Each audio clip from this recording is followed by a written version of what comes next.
Welcome to The Explainer. Today, we're diving into something pretty profound.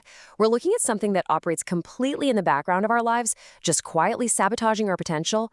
We're going to tear down those superficial myths of getting rich and instead unmask the gritty, definitely unglamorous realities of true wealth building.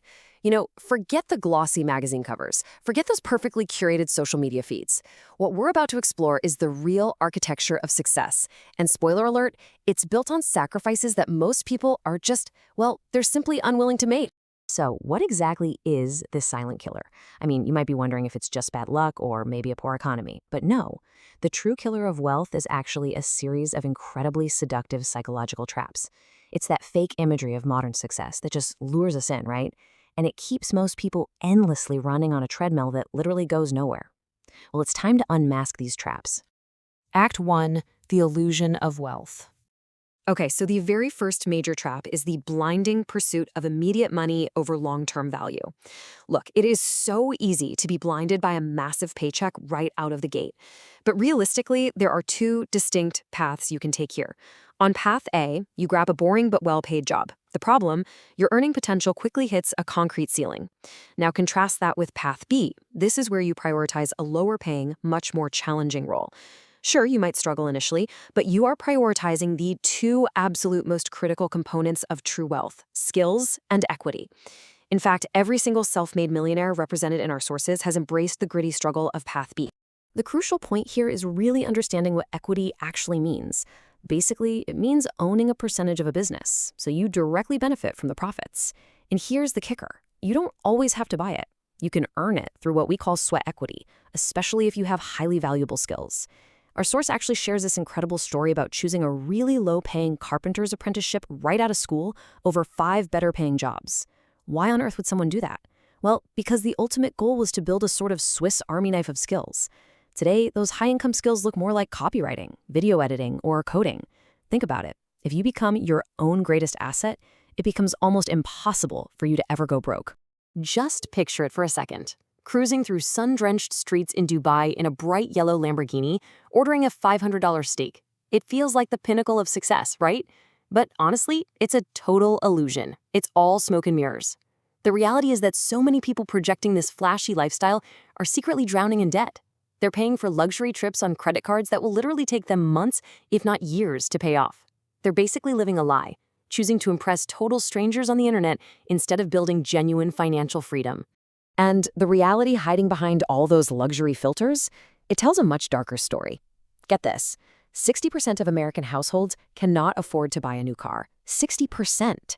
Furthermore, 39% actively worry they won't be able to pay their monthly bills, and 37% cannot even afford an unexpected $400 expense. The math is simple. If you try to live like a king in the early days, you mathematically cannot build wealth. It just doesn't work. To wrap up Act 1, we really need to understand the massive shift in mindset that's required here. True wealth demands that you aggressively ignore depreciating luxury items. Just tune them out completely. Instead, you have to funnel your resources into actual wealth-building assets. We're talking stocks, shares, crypto, real estate. These are the engines that appreciate in value and generate passive income for you. Eventually, sure, those assets will buy you whatever lifestyle you want, but the assets absolutely must come first.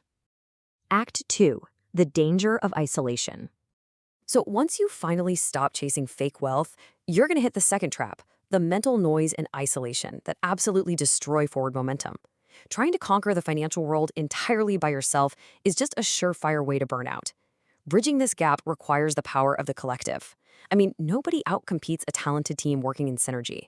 Take, for example, younger generations using modern all-in-one management platforms like Odoo. They're using these tools to help older, maybe tech-illiterate business owners bring their companies into the 21st century. It's a perfect symbiosis, really. The business owner gets a modernized system for invoices, websites, and team management, and the young entrepreneur makes some serious cash by providing the solution. This perfectly illustrates that even the absolute titans of industry don't do it alone. When we think of someone like Elon Musk, we usually picture this lone genius, but actually he was part of a massive collective that launched PayPal. And when eBay acquired it, those experts didn't just retire, they spread out across the industry, becoming famously known as the PayPal Mafia. By investing in one another, they birthed some incredibly massive companies. I'm talking YouTube, Yelp, LinkedIn, SpaceX. The absolute power of synergy here literally cannot be overstated. But here's the thing. isolation isn't just physical, it's deeply mental. When you try to do everything all alone, you open yourself up to everyone's opinions. Your family, your friends, social media, everyone has a take. And this leads directly to cognitive overload. This is the state where your brain simply cannot cope with the sheer volume of inputs and potential paths. You face total decision paralysis, where you find yourself completely unable to take any action at all. From the outside, this mental fatigue, it looks exactly like laziness, but internally, it is complete, paralyzing overwhelm. So how do we clear this noise? Well, you have to adopt a ruthless, incredibly linear focus. Step 1, define your end destination. Just know exactly where you're going. Step 2, work backwards from that goal. And Step 3, ruthlessly filter your inputs. You absolutely have to cut out general opinions from people who haven't achieved what you want. Instead, seek out targeted mentorship and highly specific expert advice. Listen to it, implement it, and then, only then, seek new inputs when you face your very next hurdle. Act 3, the traps of the ego. All right, so we talked about external distractions, but let's be honest, the true silent killers are often the enemies within, namely arrogance and the refusal to take accountability. Arrogance will blind you to life-changing opportunities. Ego-driven people often suffer from what we call the iceberg principle. They hyperfocus on the tip of the iceberg, that grand end goal, and they completely ignore the massive, hidden chunk lying right beneath the surface. That hidden chunk represents all the crucial, unglamorous steps required to actually succeed. Real growth always happens in those unseen depths of continuous learning. There is a profoundly insightful Chinese proverb that captures this perfectly. It goes, "The man who blames others has a long way on his journey to go. The man who blames himself is halfway there. The man who blames no one has already arrived." Think about that. Passing the blame is the ultimate ego defense mechanism, and it keeps you entirely frozen in place. Let's put this into a visual perspective. Imagine holding two objects in your hands, a magnifying glass and a mirror. Every single day, you have to choose one. If you pick up the magnifying glass, you're choosing to hyper-focus on others. You end up blaming the system, the government, the traffic, or your boss. It builds this really toxic habit of endless excuses. But if you pick up the mirror, you focus entirely on the only things you can actually control in this world, your own thoughts and your own actions. Picking up the mirror is the absolute prerequisite to achieving any real control and ultimately real wealth. Act 4, the endless frontier. And now we arrive at the final, and honestly, perhaps the most insidious trap of them all, staying static. Studies show that over 50% of Brits never leave their comfort zone. And the truly heartbreaking part of that statistic, 45% of them actively worry they will regret it one day. The comfort zone is essentially a self-imposed prison. You retreat there for safety, but it is exactly where your growth goes to die, and where deep, lingering regret begins to fester. The only way out of that prison is to continually expand your circle. Let's track a real-world journey of constant, relentless expansion from our source material. It starts simply enough with leaving traditional schooling to take a carpentry apprenticeship. Then, it's about pushing even further into unfamiliar territory by exploring various side hustles.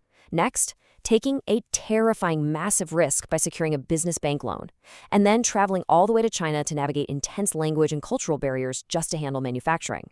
And finally, expanding the circle yet again by starting a YouTube channel at the age of 53 to share all this hard-earned knowledge. This entire journey proves that pushing past boundaries, whether they are cultural, financial, or age-related, is absolutely required to build an empire and find true fulfillment. And so we arrive at the end of our explainer with a final, completely unavoidable question. The space outside your comfort zone is infinite, but it won't just be handed to you. You have to actively claim it. So what's it going to be? Will you make the necessary sacrifices, face the gritty reality of building your skills and claim your infinite space? Or will you stay in the comfortable, illusion-filled prison of your own making? The choice, and the wealth that comes with it, is entirely up to you.